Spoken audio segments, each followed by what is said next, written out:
As our world continues to struggle with the financial meltdown that began over a year ago, many families are sensing a need to reevaluate their family finances. And here to help us all navigate these often treacherous waters with his latest book, The New Managing God's Money, The Basics, is author Michel A. Michael, welcome to Full Circle. Thank you. Thank you. Good to have you. It's great to be here. Just quickly, I'm one of six boys, and we got up to a lot of stuff. So you know, trust me, a lot of stuff. You know how to handle danger, yes. is what you're saying. Oh, yes. Oh, yes. And for a lot of people right now, the financial world is a very dangerous place. Actually, it is more dangerous than some of the physical dangers that we see, mainly because most people don't understand some basics. And the first basic is forget about money and think lifestyle. And it's counterintuitive to say, hello, forget about money? Yeah. Look at money drivers. What drives spending? Focus on, you make a decision to buy a car. That is a lifestyle decision. You make a decision to buy a home. That's a lifestyle decision. You make a decision to spend on clothing. That's also a lifestyle. But what we do is we focus on the money. And that's dangerous. Because when we focus on money, we have people out there saying, you want more money? Here's more money, and it's cheap. You know, you can get a mortgage today at almost 2%. And so somebody says, I need a house. It's 2% mortgage. And not it's just cheap. any house. Like That's one of the things is that, you know, we buy more house than we can afford. Totally. But, you know, speaking about affordability, I'd love to jump straight into my affordability. Because all right. He's raring to go. Let's get right into it. Yeah. No, you know what? When I grew up, we thought about affordable. Today, it's not about affordable. Today, we look at the financing and we say, can I get funds to do what I want? As opposed to say, can I afford it? And today, you can get funds to do what you want. So how did that change, though? Like, what happened there? What happened was the merchants, I call people selling, to keep growing. You know, we have something called Wall Street and Bay Street. And their philosophy is more. I got to do more than last year, more than today, more than tomorrow. So what they do is they try to find ways to, quote, grow. And the way they find to grow now is to teach you to be dissatisfied with yourself and with the status quo, and to give you the funds to be able to do that. So I'm dissatisfied with my comfortable life, or a life that is actually maybe simple or at the means in which I can afford. Yes. And I get messaging saying, you're not good enough, you need more. Is that what you're saying? That's exactly right. So for example, there's something called obsolescence. You have a phone. You know what? Long ago, you know what a phone was? It was something you said, hello, and you spoke through. Today, it dances, it does backflips. I mean, come on! It does everything. And then we need the latest And you one. need it. And you need it. I need his applications. I know. And then before you know it, it's not a phone, so you don't say hello, and you text, and you do. So that's what they do, and then you want the latest one. And the merchant says, you know what? It's no money down until Jesus comes.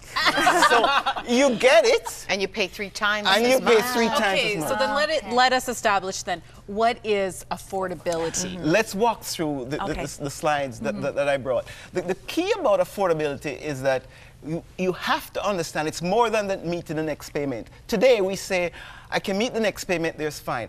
Affordable means I will not, and listen up carefully, I will not take on any debt.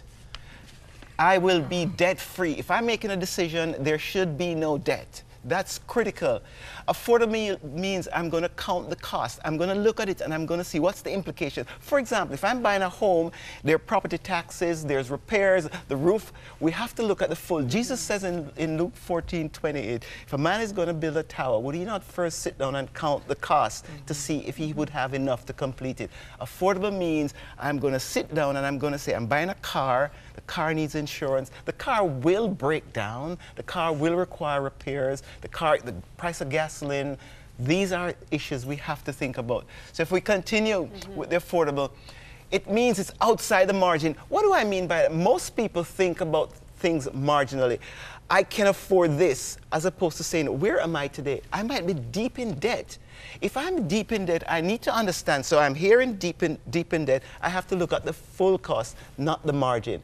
And then the famous word is only, but it's only $5. It's $5, but I'm $200 million in debt. So that's $5 is the tipping point. So we have to look outside the margin at the full cost.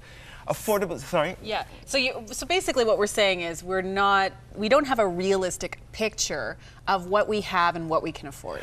Great. We don't. Because all the merchant is saying, everybody is saying it's more, so it's the margin. So it's just $5. It's just $10. You know, in my home, I have a box marked ONLY, only. And if anybody uses the word only there, you put the money. So if it's only $5, okay, if it's only, put it in there. At the end of the year, you give it away. Wow. So if you say it's only $2, yeah, I can spend it. So because my coffee, you mean? Yes, your in coffee. The morning? Yes. If you think it's just only this so you can do it, put it in that box. You know, if you do that, and if you put all your change, your coins in a box, you'd be amazed how much money in that box at the end of the year. But Michael, that's a mindset. Like, that's changing how we think. Yes. Because only is in, I think, every one of us. Yes. I think, well, we need it is in us. Yes. We want the latest is in us. I think you got the better word there, want. It's want, yeah. So I'm saying, how do you then change that wanting?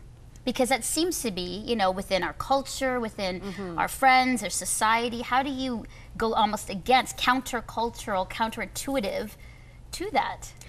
Honestly, this sounds like a cliche, simplistic. It means understanding that God owns everything and believe in God when he says he will provide. He says, seek first his kingdom.